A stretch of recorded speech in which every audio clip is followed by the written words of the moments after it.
السلام عليكم ورحمة الله. أعوذ بالله من الشيطان الرجيم. بسم الله الرحمن الرحيم. رب اشرح لي صدري ويسر لي أمري واحلل عقدة من لساني يفقه قولي واجعل لي وزيرا من أهلي هارون أخي اشدد به أزري ويشرك في أمري كي نسبحك كثيرا ونذكرك كثيرا إنك كنت بنا بصيرا.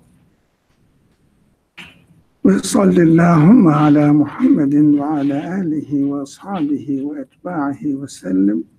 ربنا اغفر لنا وارحمنا وأنت خير الراحمين. آمين. والحمد لله رب العالمين. آمين.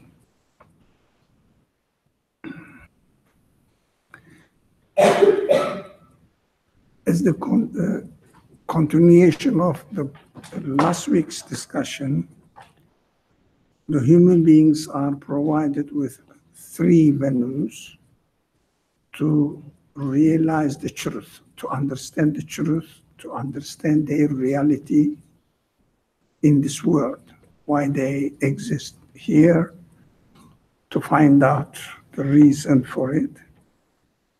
One was the creation around the universe has not been created for nothing.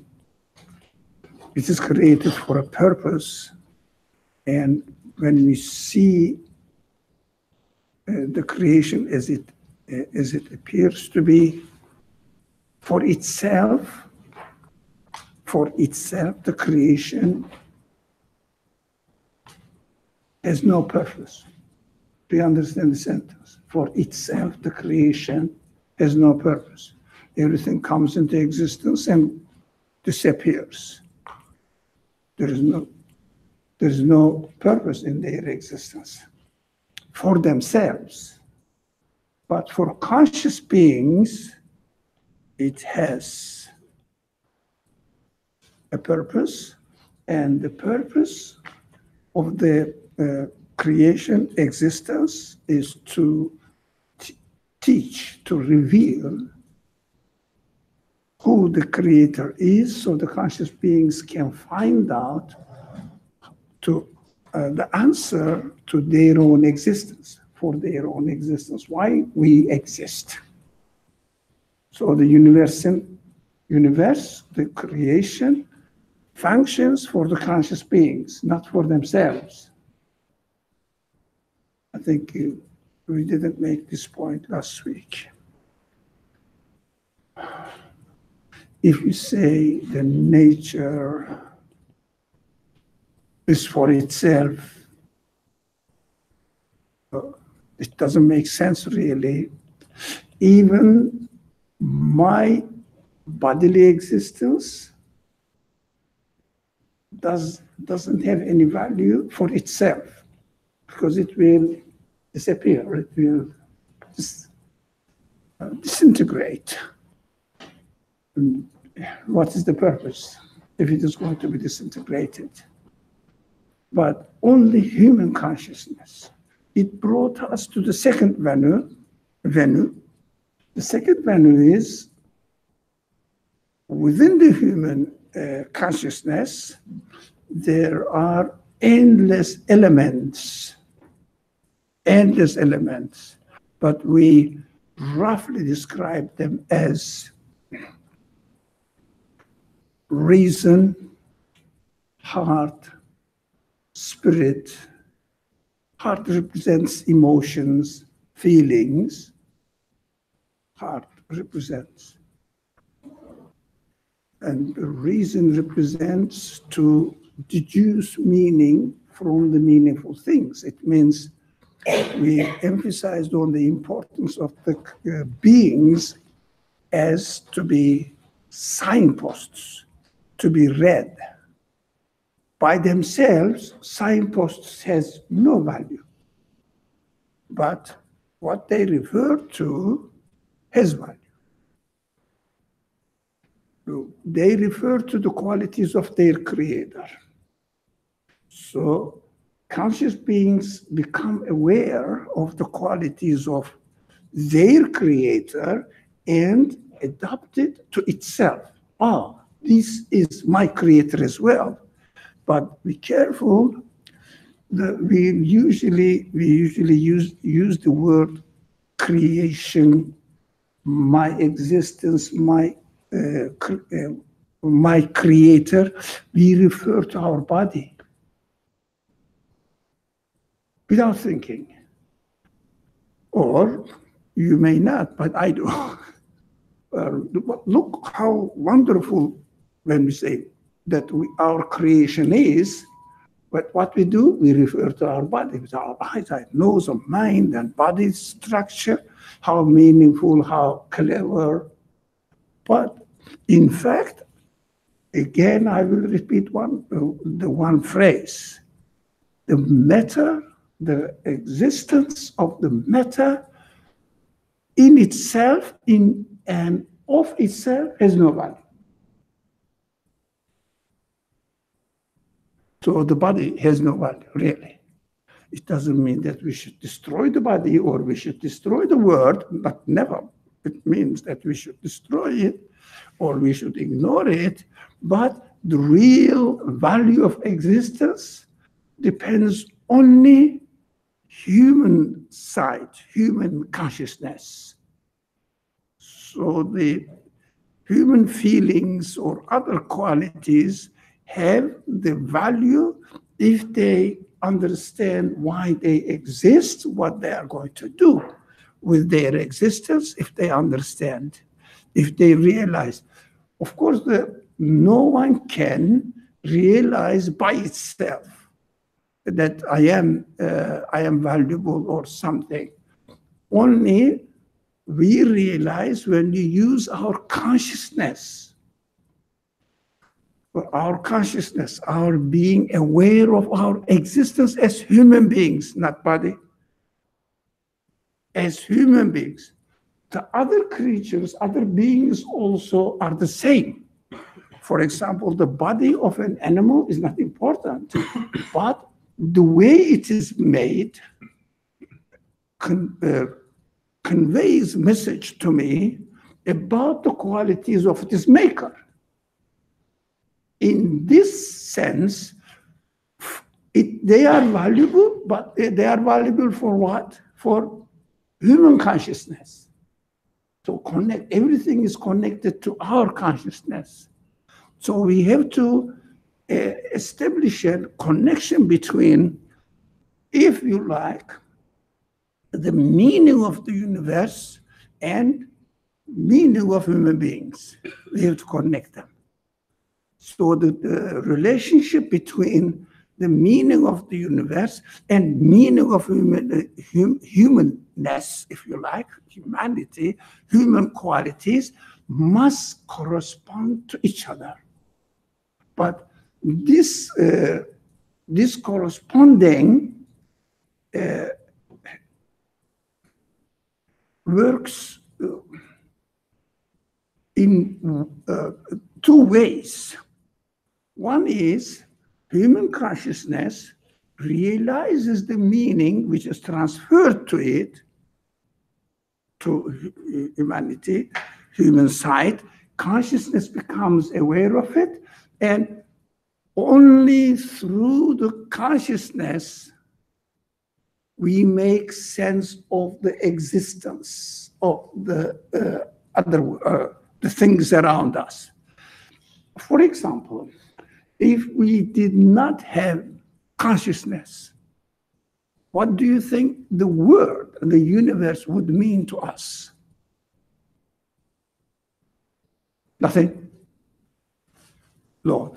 If the creation, the existence, did not have meaning, what do you think I will make a value out of it? It has no meaning transferred to me. So we have to understand that our existence is valuable.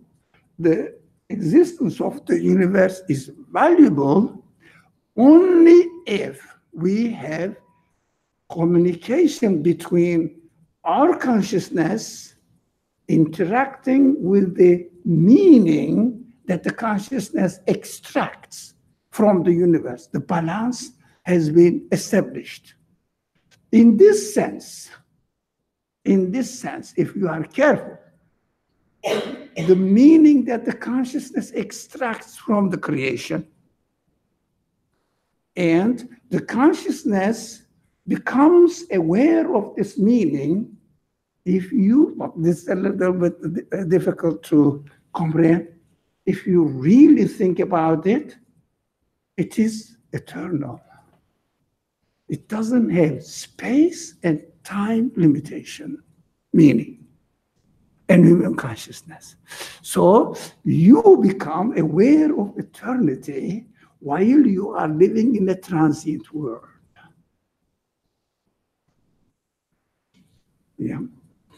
So I guess I understand that the meaning is not bound to space and time.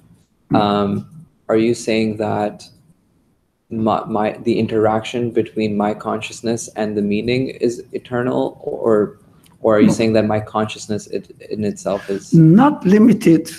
I am saying, it's a good question. I am saying it is not limited with time and space restrictions. Your awareness of the meaning of the creation, and your awareness becomes a constant. Your awareness of the reality becomes a constant for you without time and space limitations or distortions. So it is just a pure relationship that you are interacting with.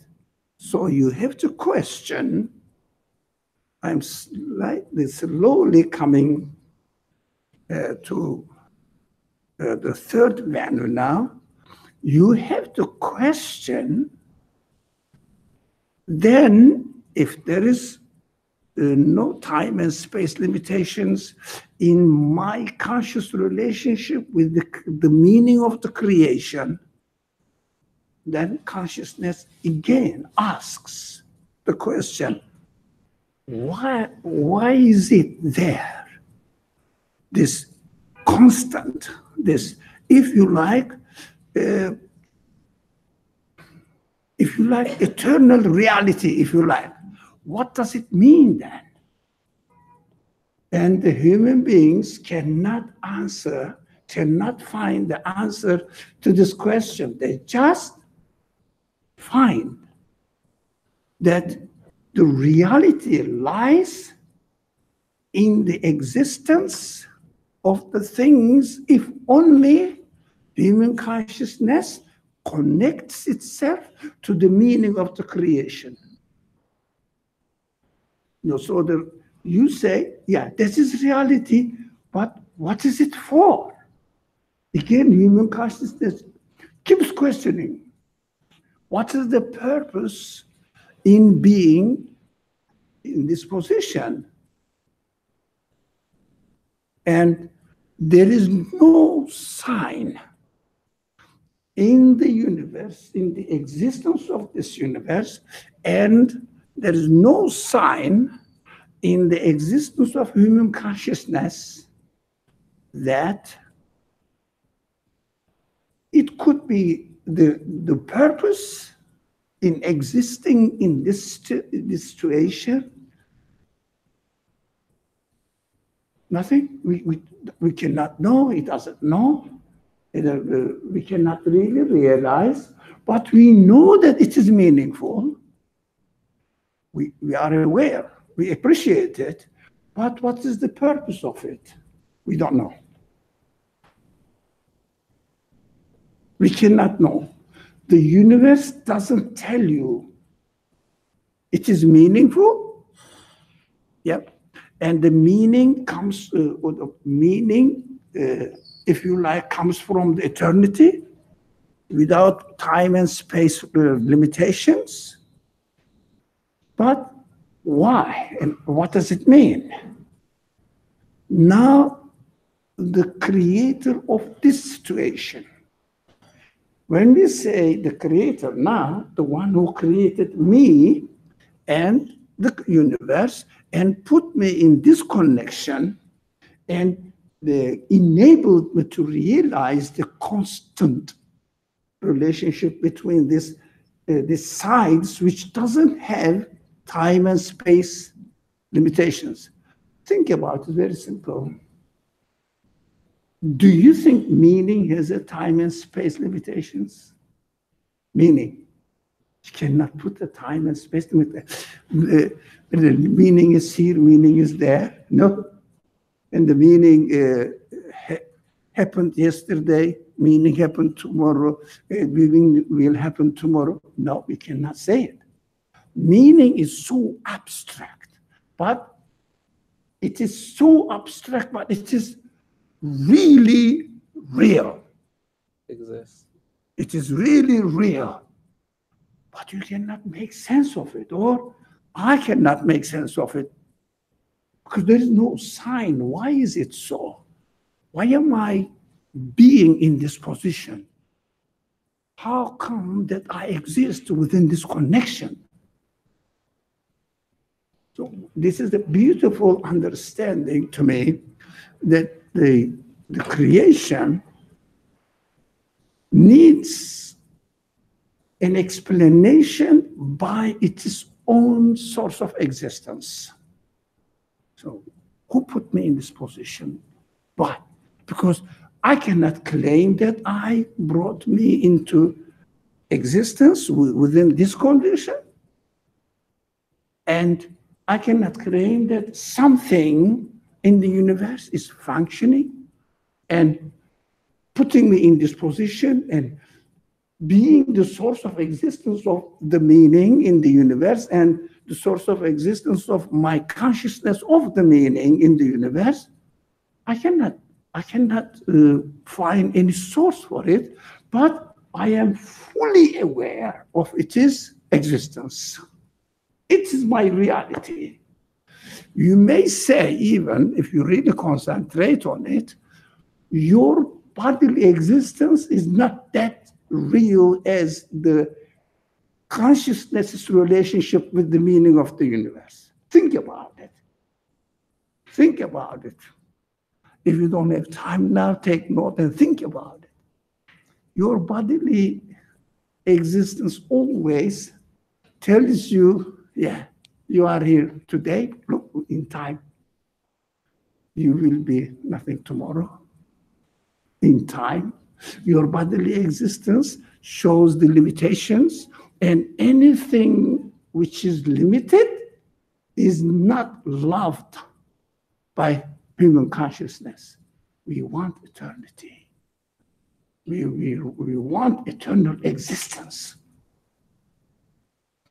These things are not easy to grasp, but I just wanted to share it with you so that we don't, you shouldn't think that we just repeat ourselves. No, we have to go layer by layer,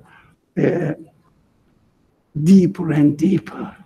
What does being, existing in this world for a human being, for me? Now, if I don't understand the purpose of existing in this position, but I am fully aware that I exist within this position, fully aware.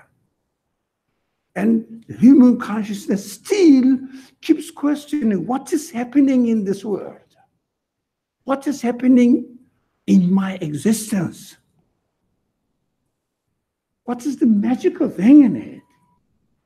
There is no source of explanation in the world.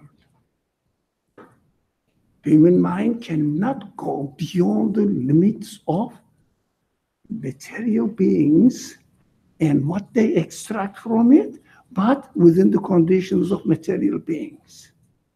Human mind cannot go beyond it.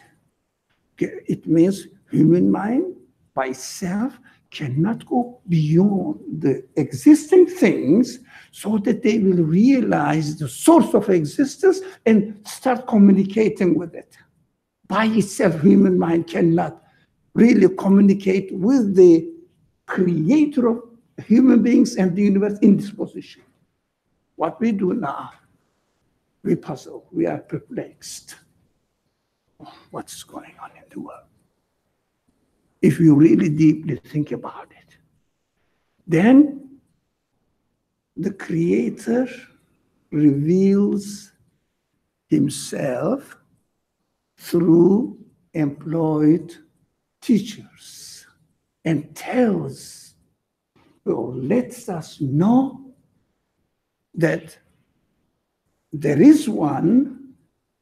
He is the one who is revealing, letting the human beings know, who has created this universe for a purpose and explains it. Now, the significance of this understanding, we will come and try to understand why Quran keeps repeating the destruction of the previous peoples to us. The Revelation says this. Now, why we have to understand this. First, the creator of the universe and me here explains the purpose of existence in this way. And what is the purpose of existence in the explanation of the revelation, or the Creator reveals the reason for it in order to introduce himself to conscious human beings. To conscious human beings. Look, I am here. But if anyone, including me, does not realize that the eternal truth exists in this world, within the creation of this material world, in the form of meaning in the creation, in the form of consciousness in human being, cannot really comprehend and understand the eternity of the Creator.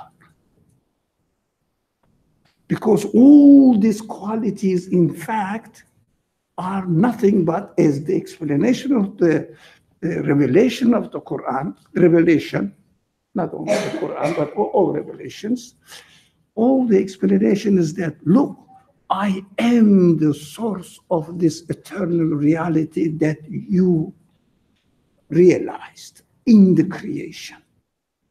This is nothing but the reflection of my qualities, introducing myself to you. Can you imagine the eternal Creator is introducing himself not within the terms of eternity, in the reflections of his quality?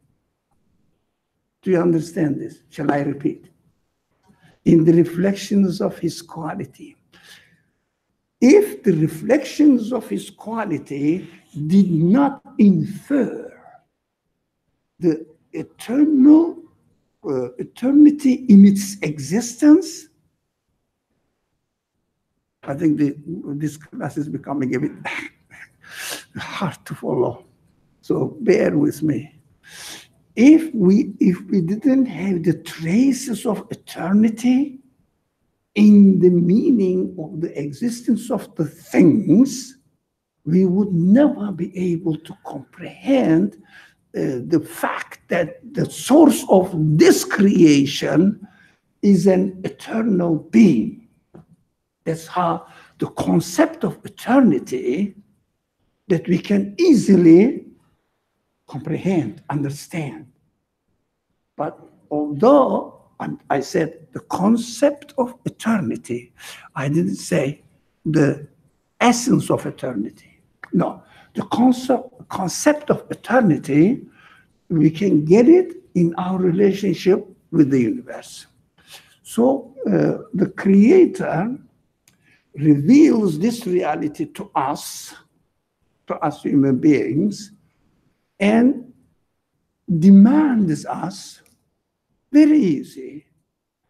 Acknowledge that this eternal, unlimited, infinite reality that you are experiencing in this world reminds us, tells us, this eternal reality is to introduce me to yourself, so you can easily conclude that they are all from my qualities reflected to you in order to function as signs to my reality. You understand that? In order to function as signs to my reality. That's why human beings, if please don't say that we believe in God and no, forget this all. Just realize that why I should believe in God. And believing in God means what for me? What does it bring to me? Now, all the very valuable, if you like, limitless time and space, free from the limits of time and space, reality, which is infinite. So infinite reality becomes meaningless if it doesn't bring you anywhere. Do you understand that? Some practices, some, I would say, ideologies, doctrines in the world, some of them say we are religions, some of them say we are just doctrines. Doesn't matter. Require us, teaches us that we have to get this reality in the universe and find that we are really experiencing the eternal truth within the universe. What is the purpose? According to them. Nothing. There is eternal truth in the universe. Okay, human consciousness says, when you die, according to their understanding, everything comes to a dead end. That's why only the monotheistic religions introduces the eternal life in another kind of existence, and introducing the Creator himself to human beings. Here I am. I revealed my qualities to you when you were in the world. If you got used to it, if you got acquainted with it, then if you get this acquaintance with it, you will clearly acknowledge him. That is what who you are. And now I understand. Now I understand. That's why Quran describes this sin in a very vivid way. The day will come, everybody will look at his Creator. Not everybody, every believer. Those who are aware of the, if you like, what this eternal truth in the universe refers to. Then you say, this is a source, there is a source, there is a source. But this source must be eternal. This source must be absolute. Otherwise, we cannot really see the manifestation of the qualities of this Creator, the source of existence, in an unlimited or in an infinite way. Because what infinite means you cannot comprehend. But you cannot put beginning and end, space-wise, time-wise, in this world. Do you understand? That's what we say. This is infinite. I cannot put an end. There is no beginning, there is no end. Yeah? I remember this beautiful sayings in the Quran. هو الأول والآخر والظاهر والباطن. This is the beginning, is the end, this is the apparent one, this is the truth that you realize in it. It is all me. It is all me. In the biblical sense, it says, I am Alpha, I am Omega. Yeah, it means really أول وآخر. It means the beginning and the end. It means, what does it mean? Everything which appears to be in eternal to you, but you cannot put an end, everything that this is me, the Creator says, reveals himself to us.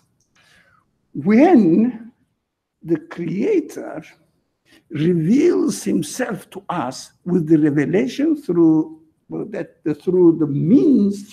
some means that human beings can communicate with, understand it. So the revelation is really necessary for what? I shouldn't, but I cannot help it, but I sometimes sarcastic. Revelation is not only for you to tell what to do, what not to do. This is very simple.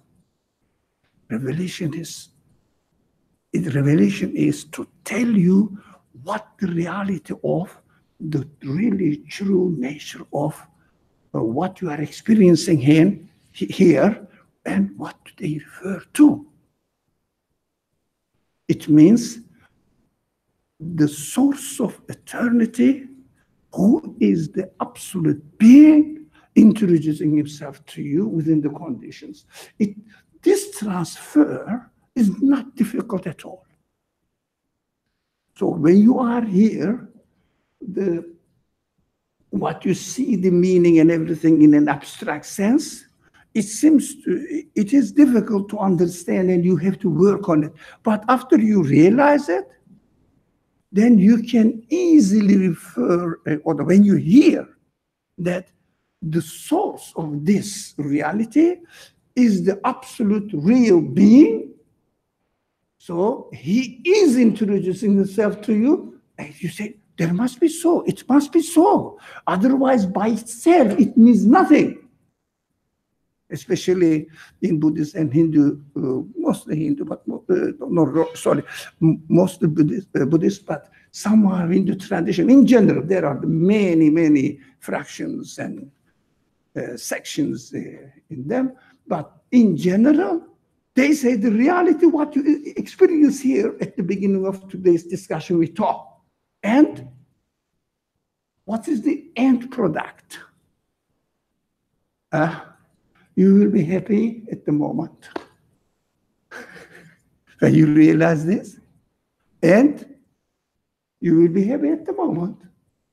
Even you will be happy when the moment that you die, and what else? Afterwards, you are gone.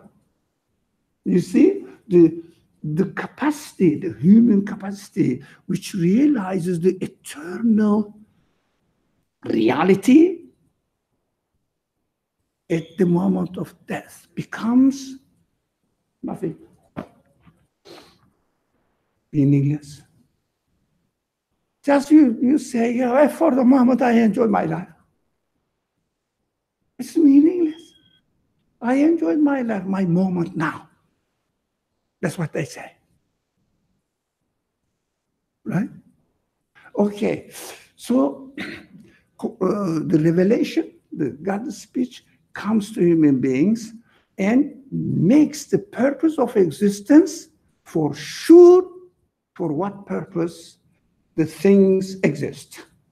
And for what purpose the things are given existence, and for what purpose the human beings are given this consciousness.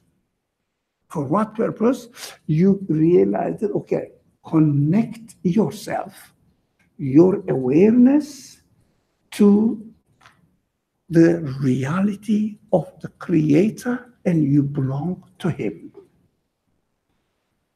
Yeah, you belong to Him. You are in this world to acknowledge this. Now, if you realize that, we said last week, for human beings, in order to understand the truth of their existence, of reality of their existence, the meaning of their existence, there are three venues. One is the universe, yes.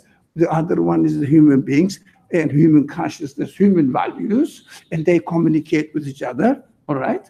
And the third one is God's introducing himself to humankind, human consciousness.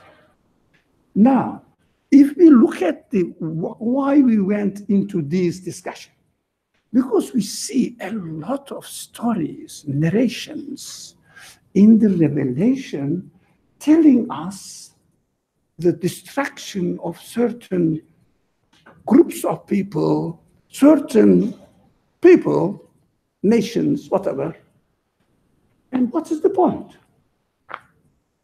I just say simply, well, it may come to the minds of many people, but it's a very simple-mindedness, but it comes to my mind as well, just to threaten us. Okay, I'm now scared that the same result may happen to me as well. So what shall I do? Okay, I'm scared. The same thing happened to me, may happen to me. And apart from the fear, what do we have? And we just jump into what? I have to be cautious about my religious duties. Understand? But the Quran doesn't say that they were distracted, destroyed, because they didn't act in a certain way. Be careful, all the stories are based on what? They didn't approve the messengership of the prophets of their time. What does it mean? They denied the message of God to them, introducing himself, God introducing himself to humankind and giving the purpose in their existence, although the reality we understand in the universe is eternal, but practically it means nothing. Do you get that so far? Practically, okay, I realize the eternal reality here, but in the world. But when I die, it's finished. When time passes, it becomes to nothing, to naught. Do you follow? This is a very important process of thinking, actually. Yeah. It's quite important to me to realize this.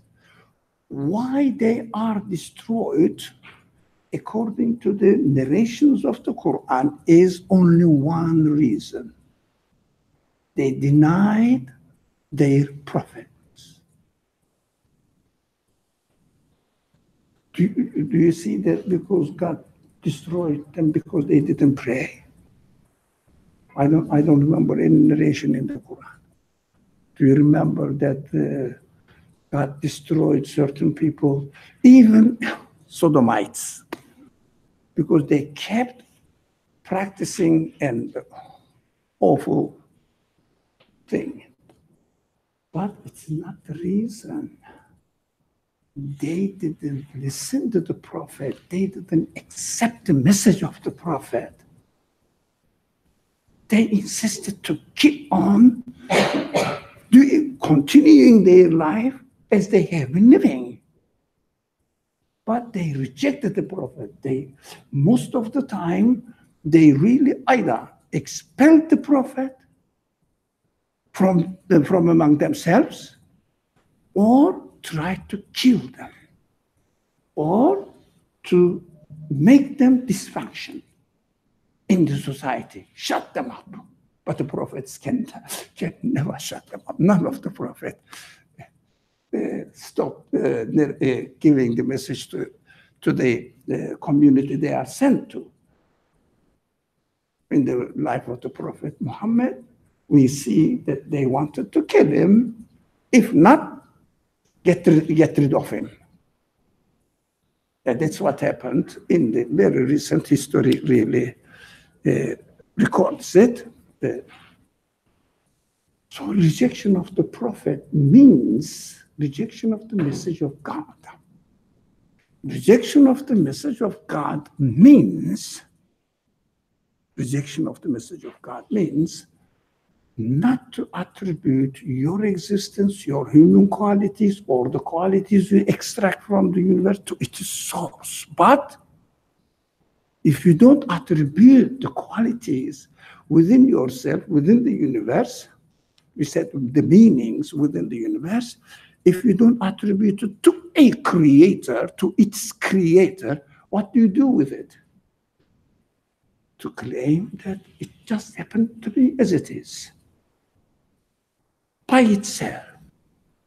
So when you say something happens by itself, when something happens as it is, but as it is means, that's how I see it, that's it, no more, no less. Then everything becomes meaningless, purposeless.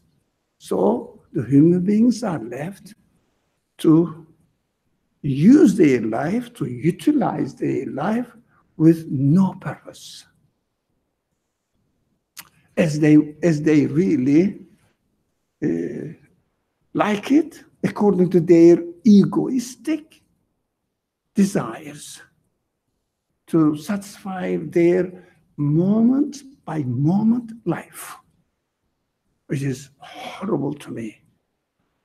Living in a meaningless world, although full of meaning, but for you, ultimately meaningless. Ultimately, when you die, everything finishes. Ultimately meaningless, meaning living in this world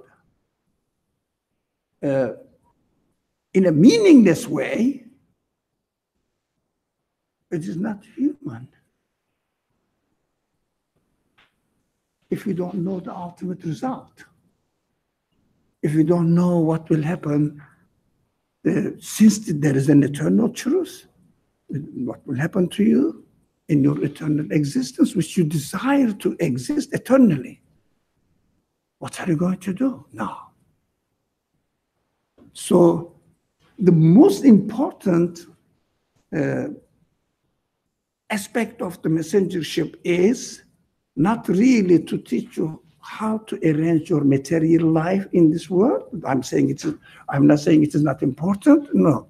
But everything, even the rituals that the prophets introduce and introduce some sort of responsibilities for human beings that you should do, you should not do, is ultimately for the purpose of acknowledging your source of existence. Ultimately, when you pray in order to acknowledge the source of your existence. When you fast, the same. When you, for example, abstain from prohibited things, it's the same, in order to acknowledge it, Why? Acknowledge the real owner of your existence, real owner of the universe. Who is the owner of the universe? Who owns me? Because I cannot give existence to myself. It is obvious, isn't it? But isn't that obvious that you cannot give existence to yourself? You found yourself given existence. Isn't that so? Isn't that obvious? So where did I get it? For what purpose did I get it? The one who gave me existence should explain it. Until the prophets come with the message, letting me realize that I have a source of existence, I belong to this existence, and I have to attribute all the truths I have extracted from the creation, from my own being, the first and second venue from the creation, from my being.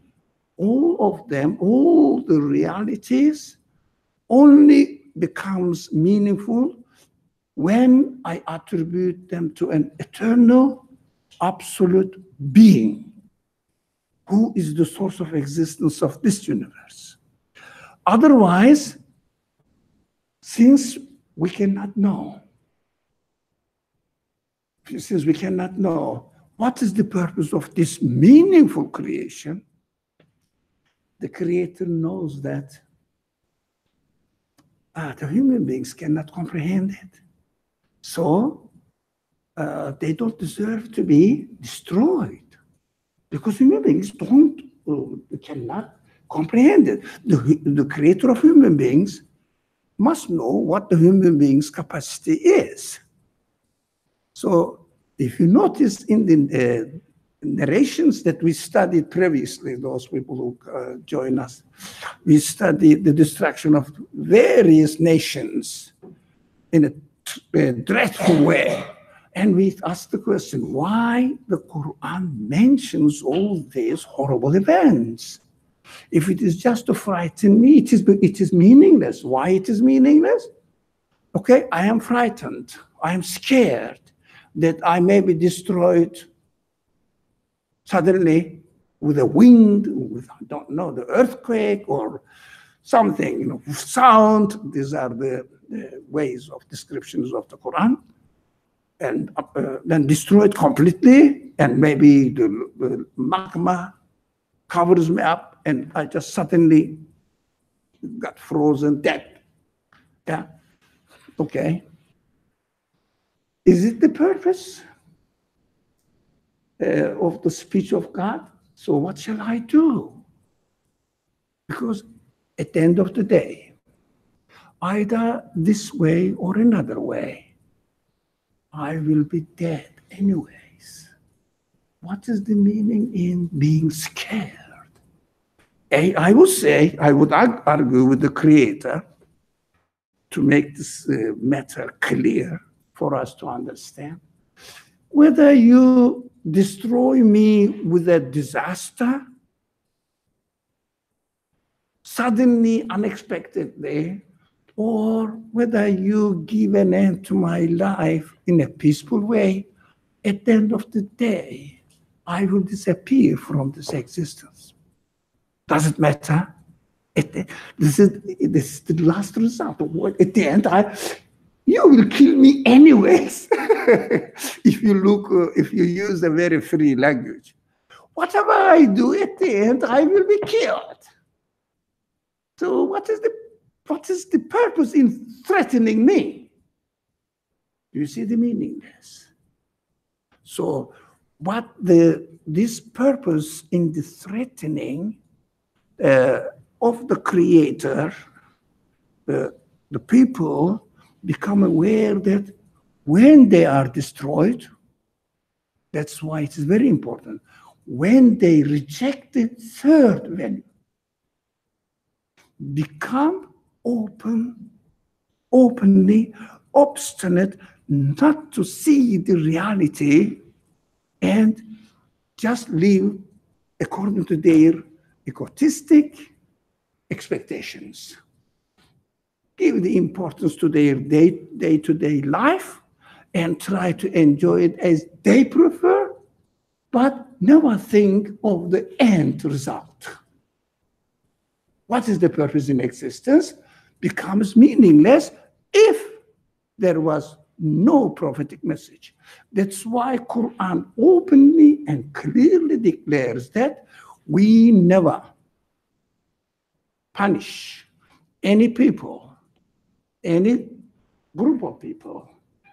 We never punish unless we send a prophet, a messenger, apostle among themselves. Do you understand? So that is not stranger. From among themselves, unless we send the messenger,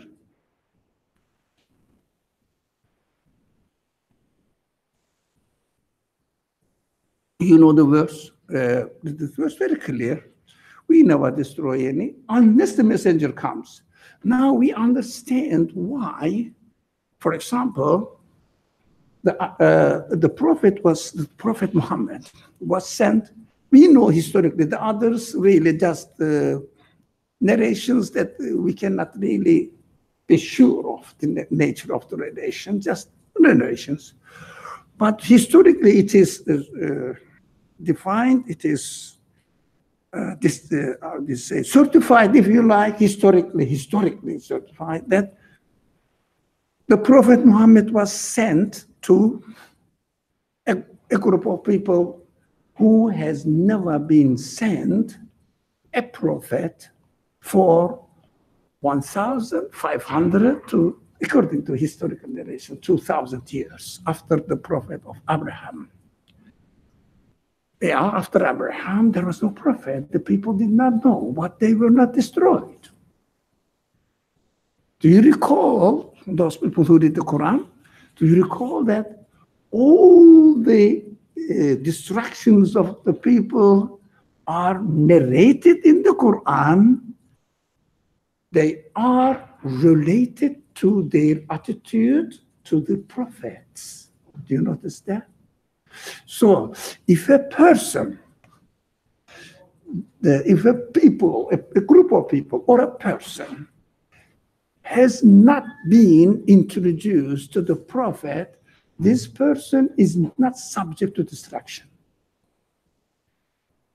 until the prophetic message becomes clear to him and he takes an arrogant rejection of the revelation. Then these people are destroyed. How? Now, for example, nowadays, there are not many, though, don't misunderstand, there are not many, very few people living now rejecting the prophetic message knowingly. So they have to suffer. They are destroyed in their human nature. They cannot have a free, comfortable life at all. But the other people who are not aware of the reality of the message of the prophet, hearing the name of the prophet, hearing the name of the religion, Islam or Christianity, does not help. You have to encounter the message of the prophet. So, how many people really encounter the message of the prophet and deliberately denies it? They cannot have a comfortable life at all because they know it is the truth. And you cannot really change them. We discussed this matter in the previous weeks.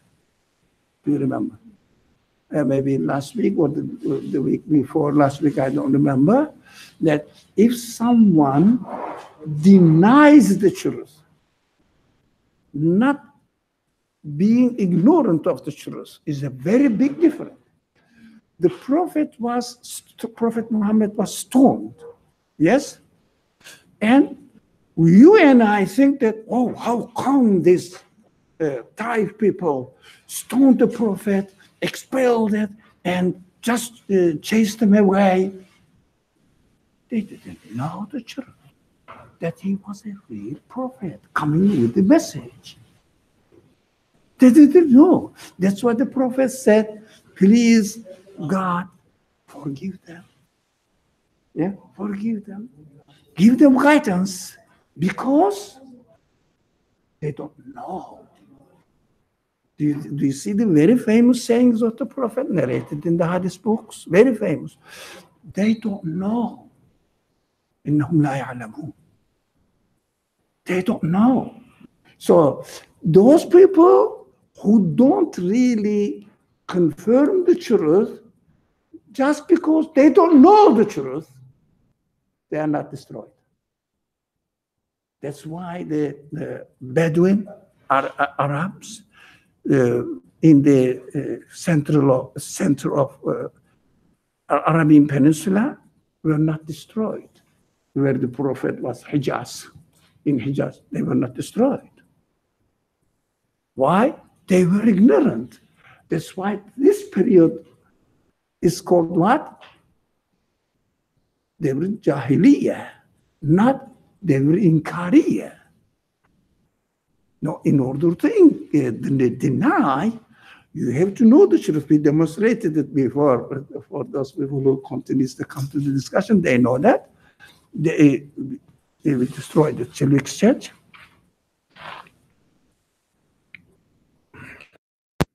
It's okay. Thank you. This is called Devri Jahiliyyah. The famous man who opposed the Prophet is called what? Abu Jahl. Do you understand? Didn't know. But after he knew it, and what happened? He really had a hard time in his life when destroyed. Okay? From what I understand, their annihilation is self-inflicted because they reject the messengership, they reject the prophets, they lose meaning to their life.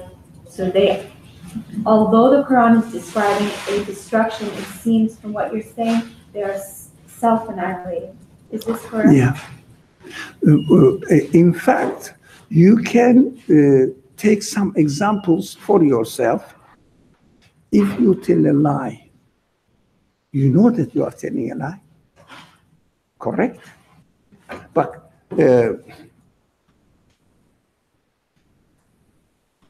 no, if you deny the truth, I'm sorry.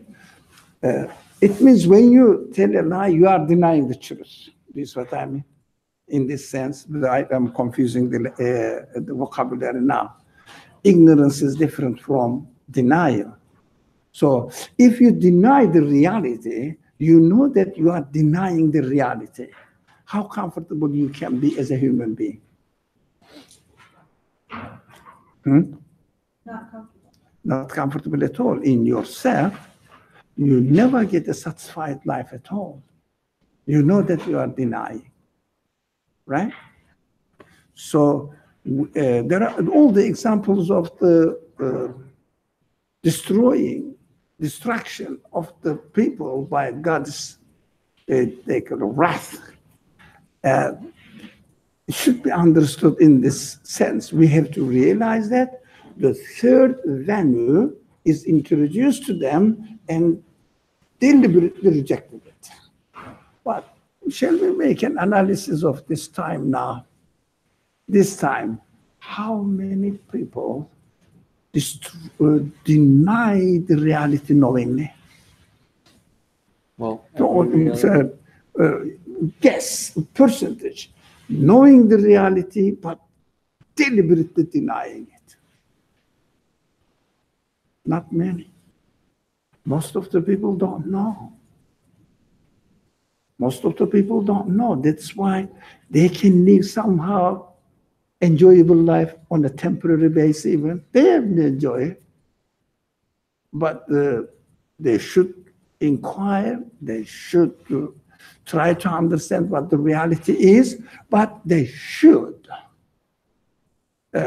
Because they are deprived of two things. We have to understand two names of God. One is Rahman, the other one is Rahim. We all know from the culture that Rahman treats every creature with the mercy of God. Rahman represents everybody is given food, everybody is taken care of, almost, yeah? So everybody has some sort of enjoyment for their life, but this is all temporary. But this temporariness of enjoyment is an encouragement for the human beings whose capacity is open to eternity. So they should say, yes, I am happy now, but human capacity says, I have to be happy eternally. But they say, there's no way. Yeah, most of the people don't really search.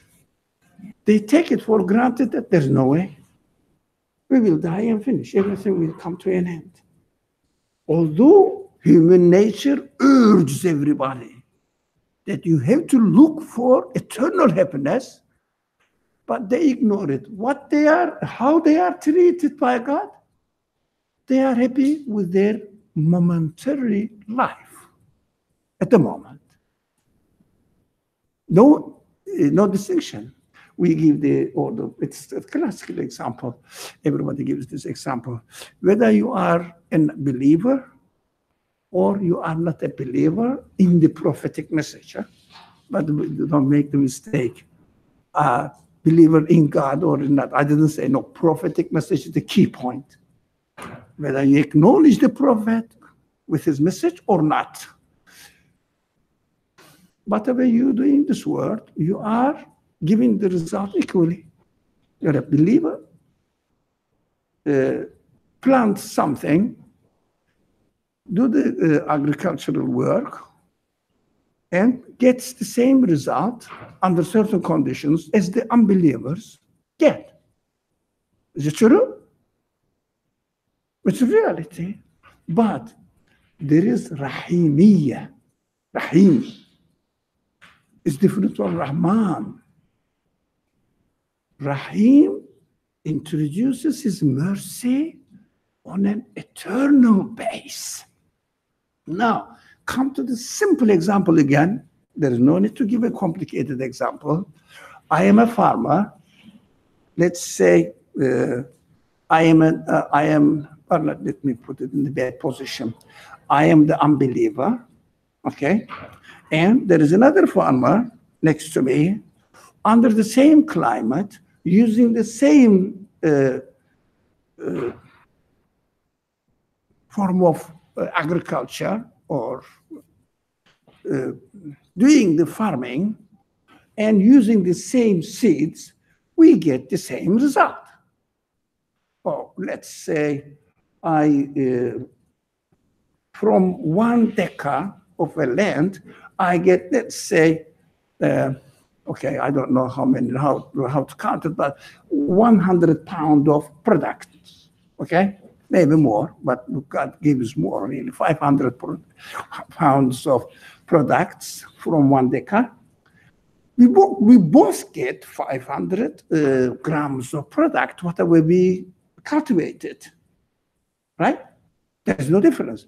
But what is the difference between a one who paid attention to heed the prophetic message saying that there is an eternal creator?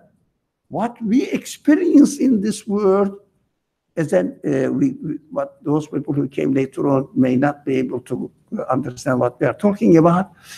Time and space, without time and space restrictions, there is meaning, pure, the constant meaning, which cannot be limited by time and space. Reality within the creation, and human consciousness really grasps it. Okay, now the one who paid attention to the message of the prophet, introducing the source of this kind of existence as the eternal being, absolute being, the real constant one, not like the constant, the meaning I deduct from the creation, which will become nothing when I die. But the constant creator, eternal creator, is a constant, real, eternal being, absolute being. I belong to him. When I receive the product, we said 500 pounds of product, I don't receive 500 of product only. What I see, what I receive, I receive the treatment of my creator, introducing himself as an eternal being, the source of eternal happiness. I feel I understand that I am his product and I belong to him. This is just a symbol. This is just a signpost, as the language we developed last week. Signpost to his eternal mercy. So I am introduced to this source. I am how much my human quality becomes satisfied when I am sure that the creator of this product is an eternal being. This product is really almost nothing. It is good for my body, not my intelligence, not for my consciousness. But for example, let's say what shall we produce? Rice? Okay, we produce rice. What rice? How the rice helps my consciousness? Only the meaning it carries to me. In itself, the rice itself only satisfies my body, and my body gets at the end rotten. So it is not really something. It is not really something. The real one, my consciousness, my awareness becomes satisfied by realizing that I belong to the eternal being. Yeah, this is just a manifestation of his qualities here. Just a training place to get to know him. It's very simple. So the one who, I will give it, the one who realizes that this product is a signpost from the creator that he knows me, he cares me, he introduces himself to me through giving this miraculous existence of the product, because you cannot explain the existence of the product, any plant, any animal, in terms of material means.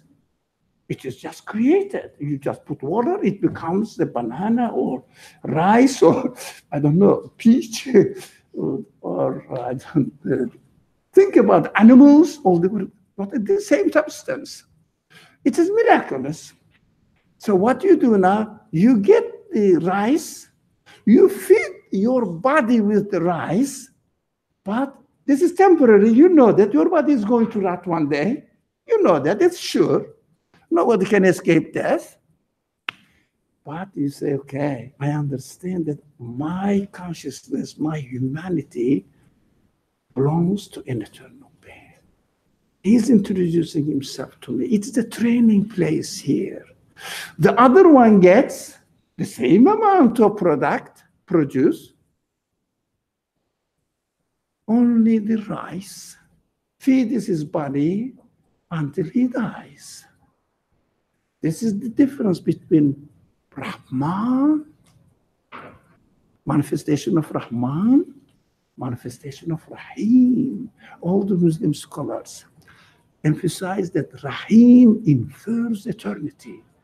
Rahman infers, that space-wise, general equal terms of mercy manifested in the world. Everybody, whoever breathes in, then he enjoys the life at that moment, that regardless of one's belief or unbelief.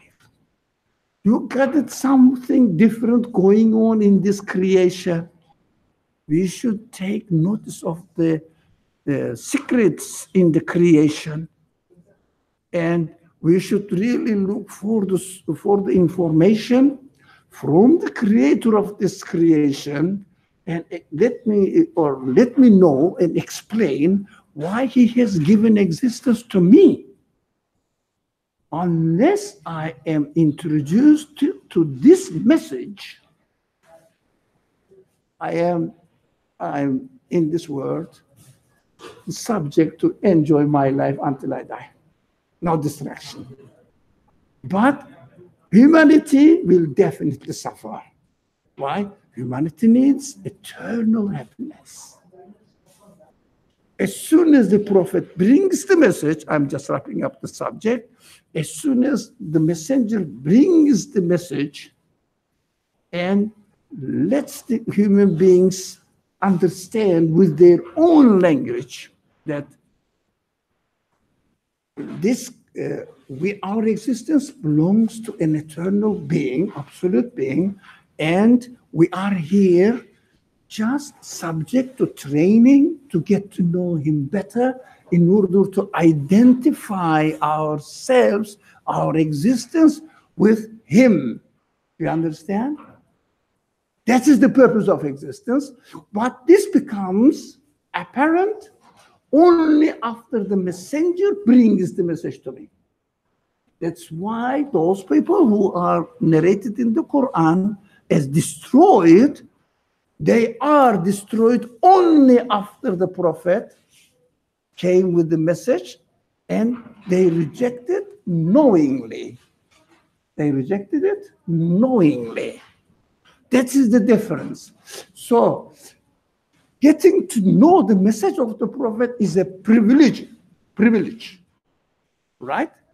You get to know because the eternal existence opens up in front of you. You start feeling and enjoying your being as belonged to an eternal one. I belong to an eternal one. Whatever happens, he's teaching me on how to get to know him better, under any circumstance, so that I will get to know him better. Whatever happens doesn't matter, because it is the way of training. It is the place of training, the world. You are happy eternally here. Whether you are going to die, you are going to be ill, you are going to have some sort of problems in life. This is the training. You know, if you go to a military training, they don't let you enjoy your life, sleep all the day. No, they ask you to do very hard things. But the purpose is to educate you, to train you, to get you ready for the future. That something will happen. This military training, but the training of in this existence to get to know when you encounter your Creator after death, right now, but after death as well, to get to know. So some people say, look, those people were destroyed because they did. Look at did. No, not did. They rejected the Prophet knowingly. Those people who didn't take this negative attitude were not destroyed. The Quran says, we saved the Prophet and the believers with him. Take these people out of these people and then destroy them. Do you see what I mean? Do you see the point now? When the Prophet is withdrawn, the rest is subject to destroyer. That is the narration of the Quran fundamentally. Then the narration is based on this. So when the people did not have the Prophet, prophetic message never heard anything, they didn't have the opportunity to get to know him, to get to know the message. Look, the people here, they seem to be not really paying attention to any prophetic message. They are not destroyed, apparently. But the others are apparently destroyed in the narrations of the Quran. They are apparently destroyed, not apparently, obviously destroyed. It's saying that they are all smashed down altogether. Now, but it is not happening here. But not many people are listening to the prophetic message today. Why do you think they are not destroyed? Now come to your question, and then my question. Well, I'm still not able to understand how my consciousness is eternal. Like, what evidence or proof am I using to establish that? Your consciousness, if you like, your spirit, is not bound to time and space limitations. That's what we say here. So though you cannot start the beginning and the end. So you say, yeah, I understand. I understand that the meaning has no limitations. Yeah? And my awareness of the meaning, you are taking us back to the beginning of today's class.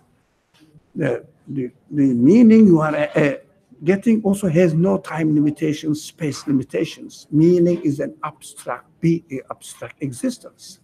So you cannot put into time and space. The human quality, which is described in the Quran as ruh. Now, you can translate it as soul or whatever, yeah, spirit, it doesn't matter really, whatever the language you use, is also not subject to time and space relationship. It doesn't mean that, no, limitations, time and space limitations. It doesn't mean that in its own nature is eternity. So there is a word in the Quran, given eternity is different from original eternity. So the spirit is given eternity, and human body has no eternity at all. Even momentarily, you feel that you exist now, second moment, what happens? It's gone. Human body is gone. But your consciousness remains. Do you understand? Think about it. Think about it. What was my question? That's your question. What was my question? Do you remember? I said, I have a question. What was it? Who remembers? They are not destroyed. Why? They don't listen to the Quran. They hear the name of Muhammad. Why do you think they are not destroyed? They hear the Quran, hear that there is a book the Muslims keep regard as sacred, and they are not destroyed. Why do you think? Because they don't know the message. They don't know it is the real message. Usually they have to use. Sorry? I feel like that can even be an easier position to be in which one can say that I don't know the message, so I will continue not to know it. Oh, that is a conscious choice. Do you realize it? Right. But So I feel you like cannot say, I don't know the everybody message. is making that conscious choice. So when the message of the Prophet is introduced to you, now test starts. So I give, yeah. Now, otherwise, you live in this world under the protection of Rahman, not Rahim, but your spirit really urges for, yearns for Rahim, eternal happiness, guarantees. Death, if anybody, of course the feeling is different, consciously bothers about death, this person is a problem. I'm saying consciously bothers about his or her own death, there is a problem. It means this person thinks that death is the end of existence. There's a problem there. But it doesn't mean that, it never means that we shouldn't be afraid of death. So throw ourselves from the 5th floor of this building now, from the window. And no, it is different. Now, human feelings is different from human conscious awareness, consciously awareness of his reality. So I don't want to be ill, but when I am given illness, any kind of ailment, whatever I may be given, I will say this is a means of training for me here. It is not bad thing. It's nothing bad in the world. Do we know that? Have you ever thought about it? Nothing bad in the creation. The notion of bad is the product of human mind. We attributed this bad quality to the things that we not human consciousness, but human mind doesn't like it. But the human consciousness, it takes it as a means of introducing the qualities of the Creator to me and educating me to get to know Him, who I am, who He is. So everything is created essentially what? Good to know. Good. Essentially good. Nothing in its creation is evil. That is not only my idea, by the way. It is very widely accepted understanding in the Muslim, among the Muslim scholarship. There is no evil in creation. Everything is created is, whatever it is good. Why? Because a means of training to get to know who I am, who my Creator is. Because we cannot only conclude by saying that, look, we are created beings, right? And God, somebody who is called God is the Creator. So I believe in God. Yeah, well, I mean, it is very difficult to deny that the universe is created. There is a Creator. Believe in God. It is not really the subject of this class. This class goes deeper, much deeper. What is the purpose in creation? How can I get to know Him? How can I get to know my Creator? How can I be satisfied in my existence, attributing it or relating it, referring my existence to the Creator? What is the benefit of it? But it's a long way of discussing or process. It's a journey. But the beginning is yes. Yes, the beginning we say, yes, there is a Creator, there must be a Creator, I understand. Yeah, the beginning is this. But this is only a beginning. To believe in God is only a beginning, not the end. After I liken it to a very simple metaphor. If you want to become let's say, lawyer, what do? You go and register with the college or the school of, or the University of Law. Yeah? Now, when you register with the School of Law, do you become a lawyer? Yes? No. But it is the only way to become a lawyer is to register yourself with a School of Law. That's what is happening in the community of believers, regardless of Muslim believers, Jewish believers, or Christian believers. Generally, they register themselves, or they really identify themselves with a school of religion, which is Islam or Christianity or Judaism or whatever, Hinduism. So they identify themselves with it. It means they register themselves with the school. But everybody wants, I hear what is, no, it is not right. Okay, I can share.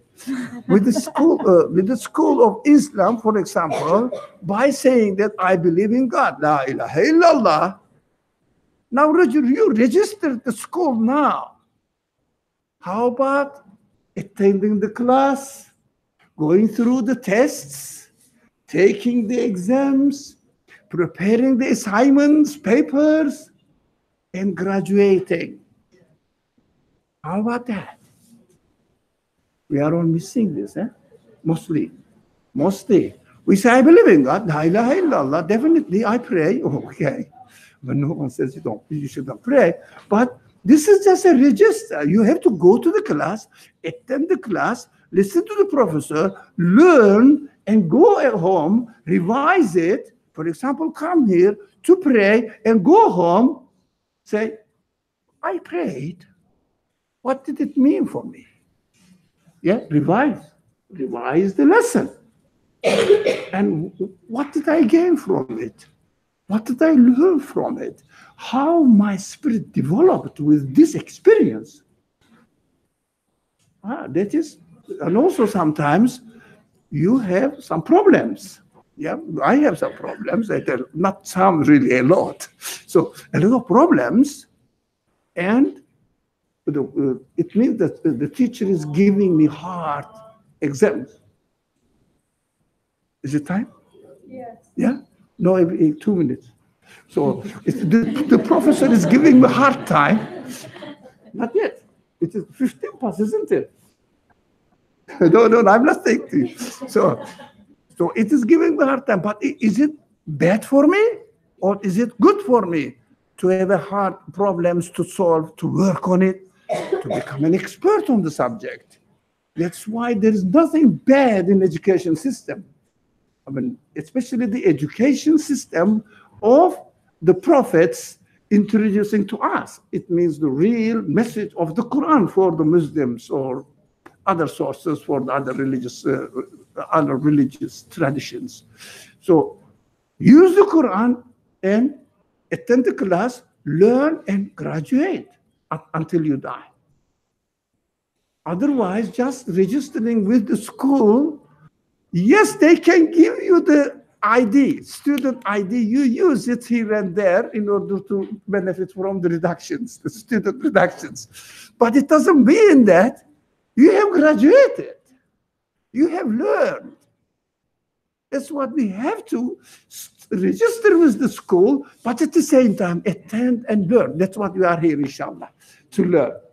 I think I have to stop now, otherwise we will be in trouble next time. Imam Khalid will say no more. You have. Okay. بسم الله الرحمن الرحيم سبحانك لا علم لنا إلا ما علمتنا إنك أنت العليم الحكيم وآخر دعواهم أن الحمد لله رب العالمين بحرمة السر. Announcements. No announcements. No, next week we don't know whether we will have the room or not. Those people who are in the list will get the news whether we will be able to hold it or not. Accordingly, we will come here again to join the iftar, but I don't know whether we will have room to have the class. It's not sure. It's very, very doubtful. Thank you very much. Inshallah, I'll see you next Wednesday, if not.